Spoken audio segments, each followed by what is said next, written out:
The bridge of the Earth Defense Command ship was quiet, except for the soft beeping of monitors. Admiral Hyun stood with his hands behind his back watching the main screen. Out there in the darkness of space, hundreds of alien ships were moving toward Earth.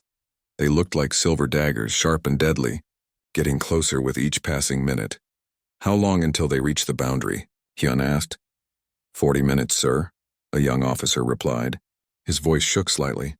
Everyone on the bridge knew what was coming. Everyone was afraid, but they tried not to show it. Hyun had been a soldier for 30 years. He had fought in the Mars colony wars and survived the asteroid mining conflicts. But this was different. This was not humans fighting humans. This was humanity facing something much bigger than themselves. The Galactic Empire ruled 10,000 worlds across the galaxy. They had technology that seemed like magic. They had armies that could destroy entire planets, and now they wanted Earth. "Sir, incoming transmission from the Imperial Fleet," the communications officer said. "Put it on screen." The screen changed. A tall alien appeared wearing armor that glowed with strange lights. His skin was gray and his eyes were completely black. This was General Taiho, commander of the Proximan forces. The Proximans had been human once, thousands of years ago, before they left Earth and settled on worlds near Proxima Centauri. But centuries under the Empire had changed them. They looked different now. They acted different. They served the Empire without question. "Humans of Earth," Taiho said. His voice was cold and emotionless. "I speak for the Galactic Empire. You have been chosen for integration into the Empire. Surrender now and your world will be spared. Resist and you will be destroyed. You have 1 hour to respond." The transmission ended. The bridge was silent again. Hyun felt the eyes of his crew on him. They were waiting for orders. They were waiting for hope. "Get me Ambassador Ji-won," Hyun said. A moment later, a woman's face appeared on a smaller screen. Ji-won was in the diplomatic section of the command station. She looked tired but determined. She had spent the last 3 months trying to communicate with the Empire, trying to negotiate, trying to find a peaceful solution. It had all been useless. "They want our answer," Hyun said. Ji-won nodded. "I have the Council's decision. We are not surrendering. We are not joining their empire. Earth remains free." "Good," Hyun said. "Then we do this my way." "The declaration is ready," Ji-won said. "I will deliver it personally." Hyun turned to his crew. "Prepare to broadcast on all Imperial frequencies. Maximum power. I want every ship in their fleet to hear this. I want every world in the Empire to hear this." 10 minutes later, Ji-won stood in front of the main communication array. She wore the formal uniform of Earth's diplomatic corps, dark blue with silver stars. Behind her, the Earth floated in space, beautiful and blue and worth fighting for. "Attention, Galactic Empire," Ji-won began. Her voice was steady and strong. "This is Ambassador Ji-won of Earth. We have received your demand for surrender.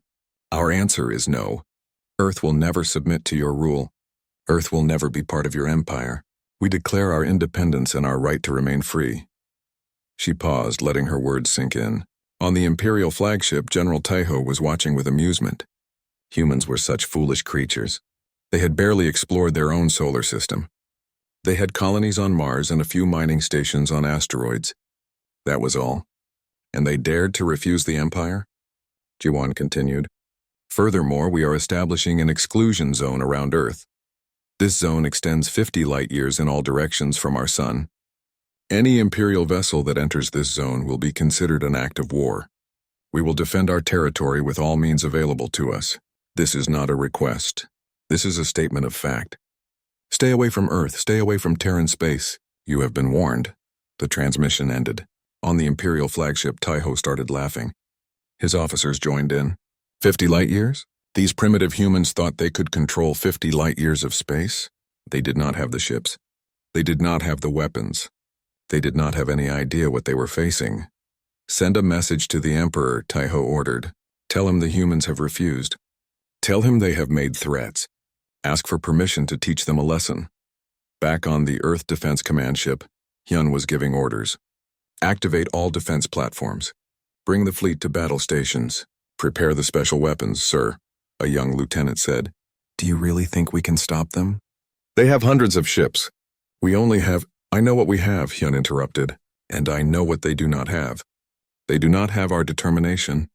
They do not have our ingenuity. They do not have our spirit. The Empire has been conquering worlds for thousands of years. They think they know everything about war, but they have never fought anyone like us. They have never fought humans who refuse to give up. Deep in the command station in a secret laboratory, Dr. Bora and her team were working frantically. They were scientists, not soldiers, but they were about to change the course of history. For the past 10 years, they had been studying quantum mechanics in ways the Empire never imagined. They had developed weapons that could bend space and time, weapons that could destroy matter at the atomic level, weapons that the Empire's shields were not designed to stop. "Status report," Bora said, wiping sweat from her forehead. "All quantum torpedoes are ready," a technician replied. "The kinetic platforms are armed. The disruption field generators are online." Bora allowed herself a small smile. "Good. Let us show the Empire that humanity is not so primitive after all." On Earth, billions of people watched the sky. They knew the aliens were coming. They knew their world was in danger.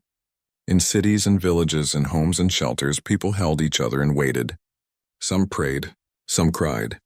Some simply stared at the stars and wondered if they would live to see another sunrise. In Seoul, an old woman stood on her balcony looking up. She had lived through wars before. She had seen humanity at its worst and its best. She knew that people were capable of terrible things, but also amazing things. She believed in her species. She believed they would survive this too. General Taiho received the Emperor's response. It was short and clear: crush the humans. Make an example of them. Show the galaxy what happens to those who refuse the Empire. Taiho smiled. This would be easy. This would be quick. In a few hours, Earth would burn, and the Empire would have one more conquered world to add to its collection. But Admiral Hyun was ready. His fleet was small, but every ship was equipped with the latest human technology. His crews were trained and prepared. His weapons were unlike anything the Empire had ever seen. And most importantly, his people were fighting for their home, for their families, for their future. "All ships, this is Admiral Hyun," he broadcast to the fleet. "The enemy thinks we are weak. They think we will be easy to defeat. Let us prove them wrong, for Earth, for humanity, for freedom." Throughout the fleet, men and women responded with determination. They were afraid, yes, but they were also ready. Ready to fight, ready to die if necessary, ready to show the galaxy that Earth would never surrender. The Imperial fleet crossed the boundary that Earth had declared. Alarms sounded on every human ship and station. The time for talk was over. The time for action had begun. The war between Earth and the Galactic Empire had started, and nothing would ever be the same again. Captain Minho sat in the cockpit of his interceptor, watching the three massive ships approach. They were Imperial dreadnoughts, each one the size of a small city. Their hulls were covered with weapons. Their shields glowed with purple energy. They moved slowly, confidently, like predators approaching helpless prey. "This is Dreadnought Command to human vessels." A voice crackled over the radio. "You have 30 seconds to power down your weapons and surrender. Failure to comply will result in your immediate destruction." Minho checked his instruments. Behind him, 24 other interceptors waited in formation. They were small ships, fast and agile, nothing like the massive dreadnoughts. To any observer, it looked like a joke. How could these tiny ships possibly challenge such powerful vessels? But Minho knew something the Empire did not. He knew about the weapons hidden in his ship. He knew about the technology that Dr. Bora and her team had developed. He knew that size and shields meant nothing against what humanity had created. "All interceptors, this is Minho," he said calmly. "Target packages are assigned. Fire on my mark." 3, 2, 1 mark. The interceptors moved as one. They accelerated to incredible speeds, far faster than the Imperial ships could track. From each ship, small projectiles launched. They did not look impressive. They were just chunks of metal, accelerated to 95% the speed of light. The dreadnought's shields activated automatically. Purple energy flared around the massive ships. The Imperial crews were not worried. Their shields could stop any known weapon. They had stopped plasma cannons, nuclear missiles, laser batteries. A few metal projectiles would be nothing, but the Empire's shields were designed to stop energy. They worked by absorbing and dispersing heat and radiation. They had never been tested against solid matter moving at relativistic speeds. The kinetic energy in those small projectiles was enormous, more energy than a nuclear bomb, concentrated in a tiny point. The projectiles hit the shields and passed right through. They hit the dreadnoughts' hulls like the fist of an angry god. Metal vaporized. Entire sections of the ships exploded. One dreadnought broke in half immediately. The second one began spinning out of control, atmosphere venting from dozens of holes. The third one managed to survive the initial impact, but it was badly damaged. Second wave, Minho ordered. Quantum torpedoes, launch now. This time, the weapons were different. They looked like small spheres of light. They moved slowly compared to the kinetic strikes. The surviving dreadnought tried to shoot them down with its point defense systems. Energy beams lanced out, hitting the torpedoes. Nothing happened. The torpedoes kept coming. On the dreadnought's bridge, the captain was screaming orders. Evasive maneuvers. Full power to shields! Get us out of here. But the ship was too big, too slow. The torpedoes reached it and detonated. They did not explode in fire and heat. Instead, they created bubbles of disrupted space-time. Inside these bubbles, the laws of physics went crazy. Atoms fell apart. Matter became energy. Energy became nothing. The dreadnought simply ceased to exist. One moment it was there, a massive warship bristling with weapons. The next moment, there was only empty space and a few pieces of debris. Minho exhaled slowly. All interceptors report status. Interceptor 2, no damage. Interceptor 5, systems green. One by one, the pilots reported in. All 25 ships had survived. They had just destroyed 3 Imperial dreadnoughts without losing a single vessel. It was impossible. It was unbelievable. It was humanity's first victory. Return to base, Minho ordered. We will need to rearm for the next attack. As the interceptors turned toward home, Minho looked at the debris field where the dreadnoughts had been. He felt no joy in the destruction. War was terrible, even when you won. But he also felt pride. Humanity had been underestimated for the last time. Across the galaxy, the news spread at the speed of light. The battle had been broadcast on all frequencies. Every world in the Empire had watched it happen. They had seen the mighty dreadnoughts destroyed by primitive humans. They had seen the impossible become reality. On a mining world called Kepler 442, workers stopped their labor and looked at each other with new hope in their eyes. On a factory planet in the Andromeda sector, slaves whispered to each other in the darkness. On 1,000 worlds in 1,000,000 hearts, a single thought began to grow. If the humans could resist the Empire, maybe we can too. Colonel Suji sat in the intelligence center watching the data streams. She was tracking communications across the Empire. What she saw made her smile. The encrypted messages were multiplying. Different species were talking to each other. Species that had never communicated before. Rebel groups were forming. Resistance cells were activating. Sir, she called to Admiral Hyun. You need to see this. Hyun walked over and looked at the screens. His eyes widened. How many? At least 40 different worlds, Suji replied. And the number is growing. They watched the battle. They saw what we did. Now they are organizing. The Empire will try to crush them, Hyun said. Yes, Suji agreed. But they cannot crush everyone at once. Their forces are spread across 10,000 worlds. Every ship they send to fight us is a ship they cannot use to control their empire. We have given the rebels hope. We have shown them that the Empire can be beaten. On the Imperial capital world, the Emperor sat on his throne and listened to the reports. His face was calm, but inside he was furious. 3 dreadnoughts destroyed, humans using weapons that should not exist, rebel activity increasing across multiple sectors. This was unacceptable. Bring me General Taiho, the Emperor ordered. Taiho arrived an hour later. He knelt before the throne, his head bowed. He knew he had failed. He had promised an easy victory. Instead, he had delivered humiliation. Your Majesty, Taiho said quietly. You told me these humans were primitive, the Emperor said. His voice was soft, which made it even more frightening. You told me they would surrender easily. You told me this would take a few hours. I was wrong, Your Majesty. I underestimated them. Yes, you did. And now the entire galaxy knows that the Empire can be defeated. Now rebels are gathering on dozens of worlds. Now I must commit more resources to deal with this problem. The Emperor stood up from his throne. He walked down the steps until he stood in front of Taiho. You will fix this. You will gather a fleet large enough to overwhelm the humans. You will destroy Earth completely. No survivors, no mercy. The galaxy must see what happens to those who defy me. Yes, Your Majesty, Taiho said. He was sweating now. I will gather 500 ships. The Grand Armada. I will lead them myself. No, the Emperor said. My nephew, Prince Kaiwan, will lead the Armada. You will serve under him, and if you fail again, you will not return to this throne room alive. Taeho bowed lower. I understand, Your Majesty. Back on Earth, celebrations were brief. Everyone knew this was just the beginning. The Empire would come back with more ships, more weapons. But for one night, humanity allowed itself to feel hope. In every city, people danced in the streets. Children waved flags showing Earth and stars. Old veterans cried with pride. Admiral Hyun did not celebrate. He was already planning the next battle. He stood in the war room looking at tactical displays, calculating odds, preparing strategies. Ambassador Ji-won found him there at midnight. You should rest, she said. I will rest when Earth is safe, Hyun replied. We won today, Ji-won said.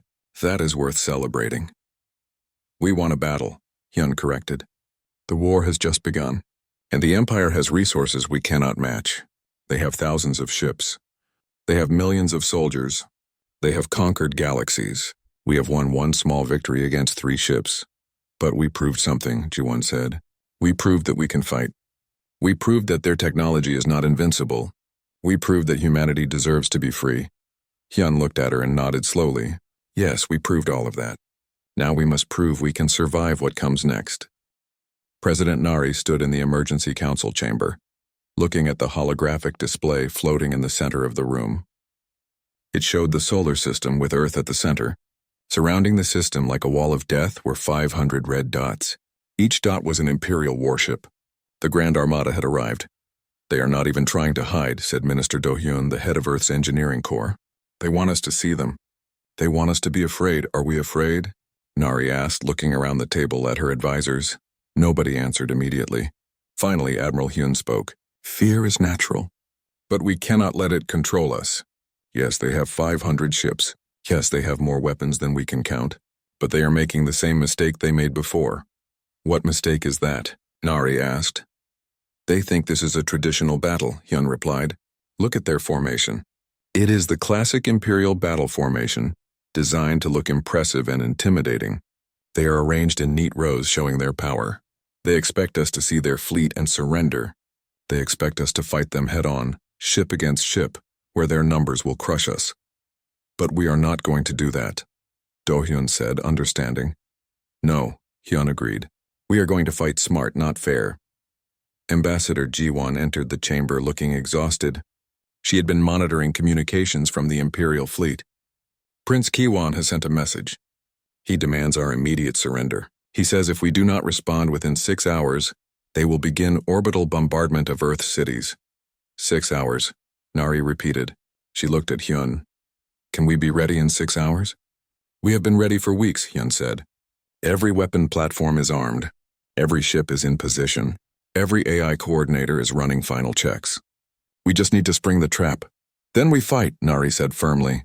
Send no response to Prince Kiwon. Let our actions speak for us. 6 hours later, the Imperial fleet began moving toward Earth.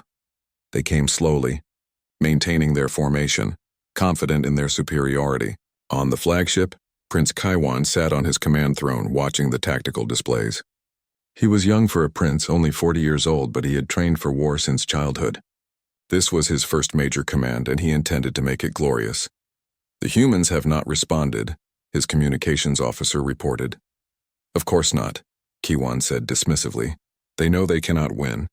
They are cowering on their planet, hoping we will be merciful. We will not be. General Taiho stood nearby, saying nothing. He had learned his lesson about underestimating humans. He studied the tactical displays carefully, looking for tricks, looking for traps. Everything seemed normal.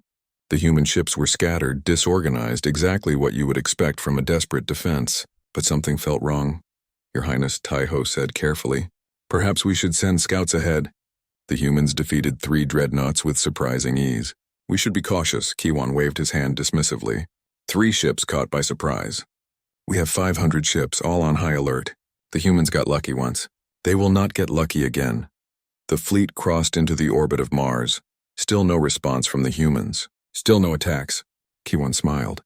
The humans were paralyzed with fear. This would be easier than he thought. On Earth, in the command center, Admiral Hyun watched the Imperial fleet approach. They were exactly where he wanted them. All platforms, he said quietly. Activate now. Throughout the solar system, hidden weapons came online. They had been positioned over months, disguised as asteroids, hidden in the rings of Saturn, buried in the ice of Europa. There were hundreds of them, each one controlled by advanced AI, each one loaded with the same quantum weapons that had destroyed the dreadnoughts. The Imperial fleet's sensors detected the energy signatures too late. Alarms began screaming on every ship. Multiple contacts! Weapons activating! They are everywhere! Prince Kiwan jumped from his throne. What? Where did they come from? All around us, Your Highness. At least 300 weapon platforms. Destroy them. Fire everything! The Imperial fleet opened fire, plasma bolts and energy beams lancing out in all directions. But the platforms were small, fast, and controlled by AI that could react faster than any living pilot. They dodged and weaved, impossible to hit, and then they fired back. Kinetic projectiles moving at near light speed tore through the Imperial formation. Shields flared and failed. Ships exploded. The neat organized formation dissolved into chaos. Captains screamed orders. Crews abandoned their posts. Ships tried to flee but collided with each other in the confusion. Second wave, Hyun ordered. Human fleet, engage now. Captain Minho led the interceptor squadrons into the battle. They moved in coordinated swarms, each group of ships acting like a single organism. The AI coordinators linked their movements, creating attack patterns that the Imperial ships could not predict or counter. It was not traditional warfare. It was more like a dance of death, beautiful and terrible. The quantum torpedoes followed. They detonated among the Imperial ships, creating bubbles of impossible physics. Ships were pulled apart by forces they could not resist. Matter turned to energy. Energy turned to nothing. On the Imperial flagship, Prince Kiwan watched his fleet being destroyed. In 30 minutes, over 200 ships were gone. In 1 hour, 300 ships were debris. The survivors were trying to retreat, but the human platforms had them surrounded. Your Highness, Taeho said urgently, we must withdraw. We must save what we can. Kiwan's face was white with shock and rage. No, we cannot retreat. The Emperor sent me to crush these primitives. I cannot return in defeat. If you do not retreat, you will die here, Taeho said bluntly. Look at the displays. We have lost more than half our fleet. The humans have barely taken any losses. Their weapons are superior. Their tactics are superior. We were wrong about them. We were so very wrong. Another explosion rocked the flagship. The shields were failing. Systems were going offline. Kaiwan looked around at his command center, at the dead and dying crew members, at the tactical displays showing his fleet being annihilated. All ships, he said, his voice breaking. Full retreat. Maximum speed. Get us out of this system. The surviving Imperial ships turned and fled. They abandoned their damaged vessels, their dead, their pride. They ran from Earth like frightened children running from a nightmare. Admiral Hyun watched them go. Should we pursue? Captain Minho asked over the communication channel. No, Hyun replied. Let them go. Let them tell the Emperor what happened here. Let them tell the entire galaxy that Earth cannot be conquered. The battle was over. Of the 500 Imperial ships that had entered the solar system, only 30 escaped. Earth had lost 12 interceptors and 8 defense platforms. It was the most one-sided victory in the history of warfare. In the command center, President Nari allowed herself to smile. We did it, she said quietly. We won this battle, Hyun corrected. But the war is far from over. The Emperor will not accept this defeat. He will send everything he has to destroy us. Then we will be ready, Nari said. We will always be ready. Across the galaxy, on thousands of worlds, billions of beings watched the battle recordings. They saw the mighty Imperial fleet destroyed by a single planet.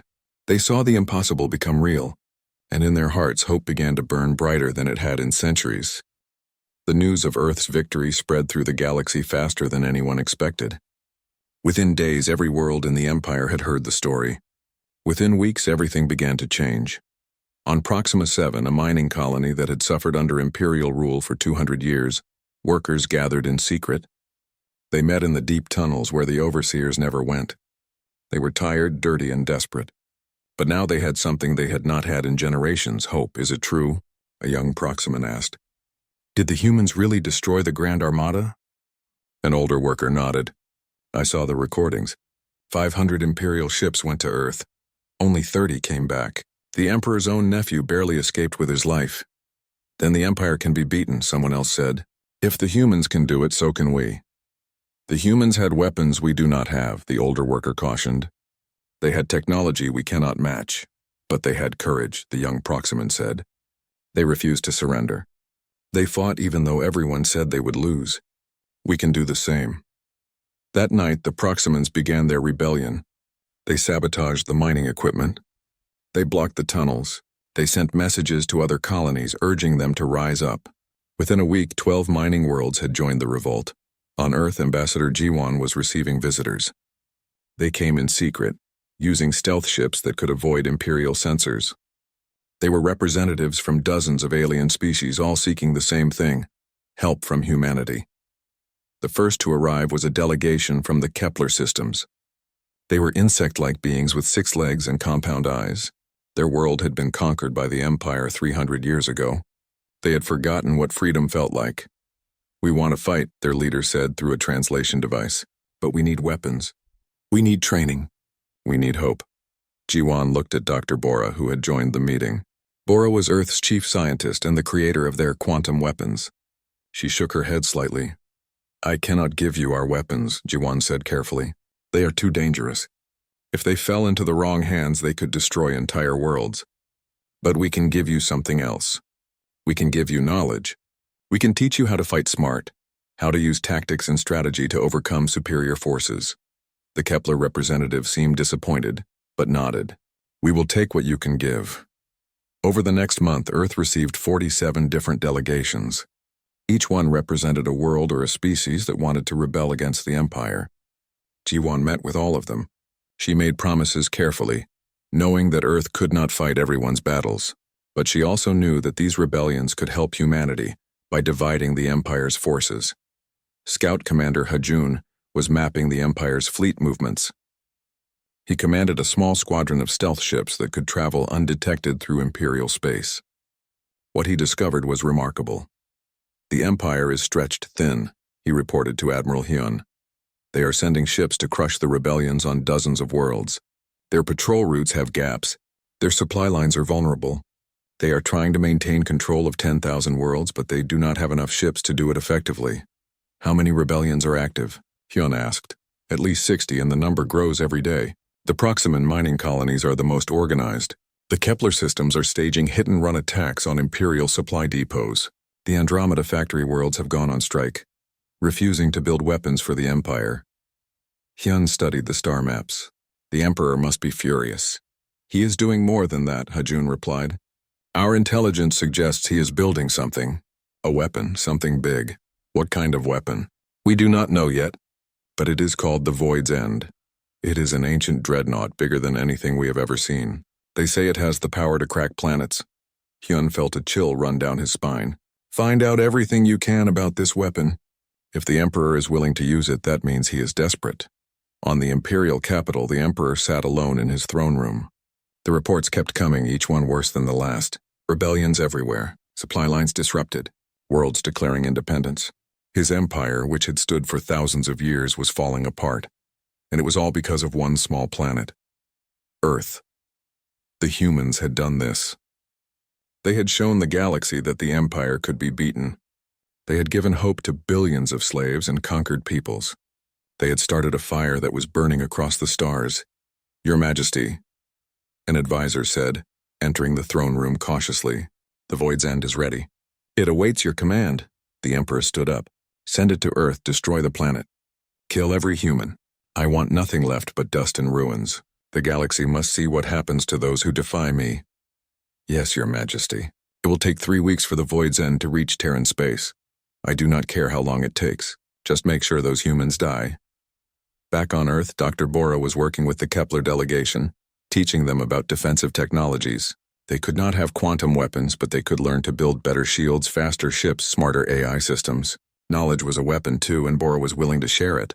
Why are you helping us? The Kepler leader asked. What do you gain from our freedom? Bora smiled.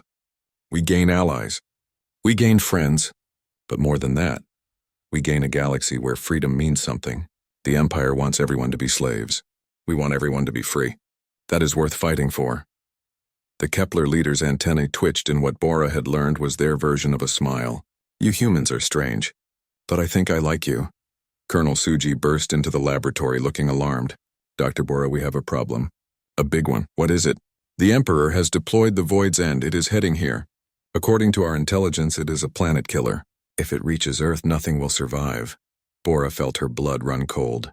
How long do we have? 3 weeks, maybe less. Then we have work to do, Bora said.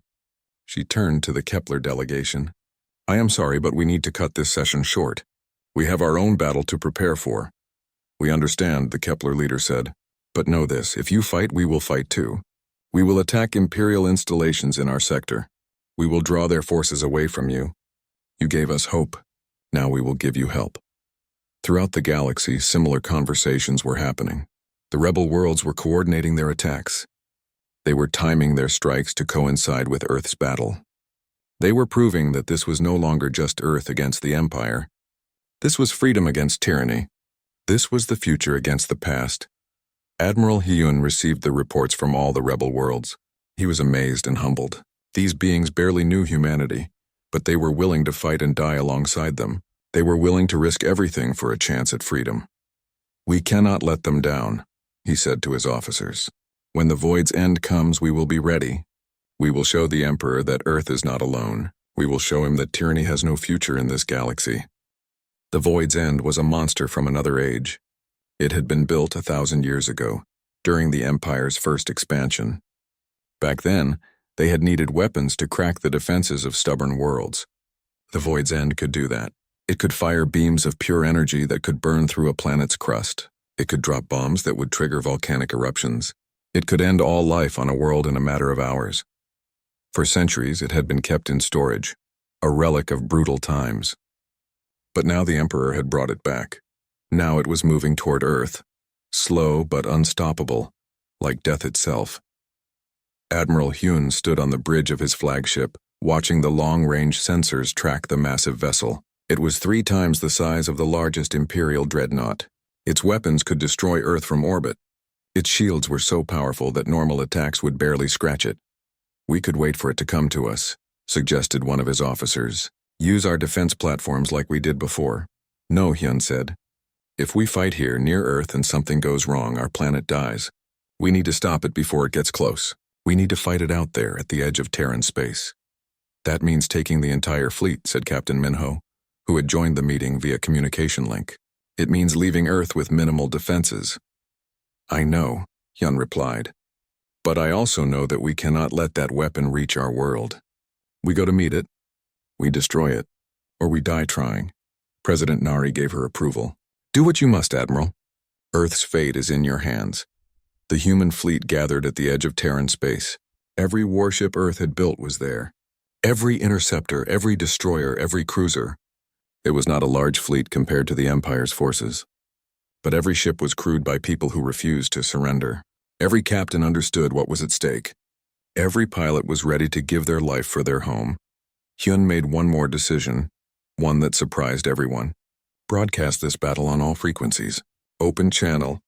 I want the entire galaxy to watch, sir, his communications officer asked. Why?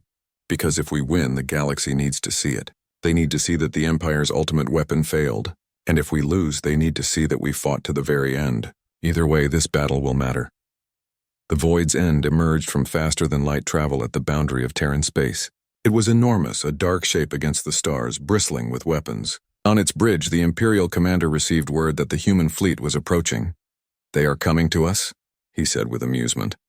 How brave. How foolish. Prepare all weapons. When they get close enough, we will vaporize them. But the human fleet did not approach in a traditional formation. They came in multiple waves from different directions, using tactics that confused the Imperial sensors. The AI coordinators that Dr. Bora had designed were controlling the fleet's movements, making split-second decisions faster than any organic mind could process. The Void's End opened fire. Massive energy beams lanced out, each one capable of destroying a warship with a single hit, but the human ships scattered, dodging with impossible precision. The AI predicted where the beams would fire and moved the ships out of the way milliseconds before impact. First strike, Hyun ordered. All ships fire kinetic rounds. Hundreds of projectiles, accelerated to near-light speed, slammed into the void's end. Its shields flared bright purple, absorbing the impacts. The ancient vessel shook, but it held. The shields were stronger than anything the humans had faced before. Shields holding at 80%, the Imperial commander reported to his crew. Continue firing. Destroy those insects, but Captain Minho had been studying the shield patterns. He noticed something. Admiral, the shields are weaker at the stern, near the main engines. If we can concentrate our fire there, do it, Hyun ordered. All interceptors target the stern. Quantum torpedoes prepare to fire on my mark. The interceptors swarmed around the void's end like angry bees around a bear. They were fast, too fast for the big ship's weapons to track. They concentrated their fire on one spot, pounding the shields with kinetic strikes. The shields held, but they were weakening. Shields at 60%, reported the Imperial weapons officer. 40%. They are breaking through! All power to aft shields! The commander screamed, but redirecting power took time. And in space combat, a few seconds could mean the difference between victory and death. The shields collapsed just as Hyun gave the order. Fire quantum torpedoes now. The quantum torpedoes slipped through the gap in the shields. They struck the Void's End's main reactor. Reality itself seemed to scream as the quantum weapons detonated. Space and time twisted. The reactor, containing enough energy to power a small sun, went critical. The explosion was visible from light years away. The Void's End, the Empire's ultimate weapon, the planet killer that had destroyed 100 worlds, simply ceased to exist. In its place was a rapidly expanding cloud of debris and energy. On Earth, people watched the broadcasts and erupted in celebration. On rebel worlds across the galaxy, beings of 100 different species cheered and wept with joy. The Empire's last great weapon had fallen. Earth had won again. But President Nari knew this was the moment for more than celebration. This was the moment to change everything. She stood before the cameras, and her message was broadcast to every corner of the galaxy. People of the galaxy, she began. For thousands of years, the Galactic Empire has ruled through fear and force. They have conquered worlds, enslaved species, crushed those who dared to dream of freedom. Today we proved that the Empire can be defeated. Today we proved that tyranny has limits. She paused, letting her words sink in. On thousands of worlds, billions of beings leaned closer to their screens, desperate to hear what came next. Earth hereby offers protection to any world that declares independence from the Empire. We will share our defensive technology with free peoples. We will stand with those who choose liberty over slavery. We will never conquer. We will never enslave. We will only defend those who wish to be free. The age of the Empire is ending. The age of freedom is beginning. Join us. The response was immediate. Within hours, 20 worlds declared independence. Within days, that number rose to 50. Within a week, 100 worlds had proclaimed themselves free and under Earth's protection. The Empire's governors were overthrown. Imperial troops were expelled or chose to desert. The galaxy was transforming before everyone's eyes. The Emperor tried to stop the tide. He sent fleets to reclaim the rebel worlds. But his ships were met by human advisors teaching new tactics, human engineers building better defenses, human diplomats coordinating resistance. The Empire's forces were spread too thin. They could not be everywhere at once. They could not fight 100 rebellions simultaneously. Within 6 months, the Galactic Empire had fragmented into dozens of smaller states. Some remained loyal to the Emperor but controlled only their immediate sectors. Others declared themselves independent kingdoms or democracies. The Proximans formed their own federation, free at last. The Kepler systems established a peaceful alliance of worlds. Earth became the center of a new alliance, not through conquest, but through cooperation. Ambassador Ji-won worked tirelessly to establish diplomatic relations with the new free states. Dr. Bora shared knowledge and technology, helping worlds defend themselves without creating weapons of mass destruction.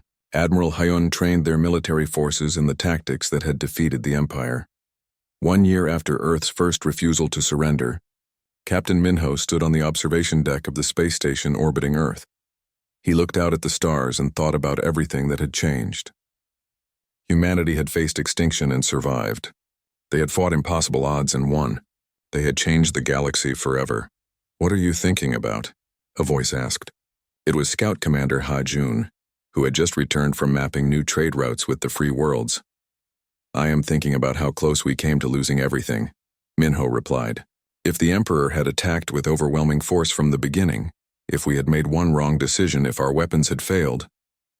But those things did not happen, Hajun said. We made the right choices. Our weapons worked. We won because we refused to give up, because we fought smart, and because we believed in something bigger than ourselves. We believed in freedom, Minho nodded, and now we have to protect that freedom. For ourselves and for all the worlds that joined us.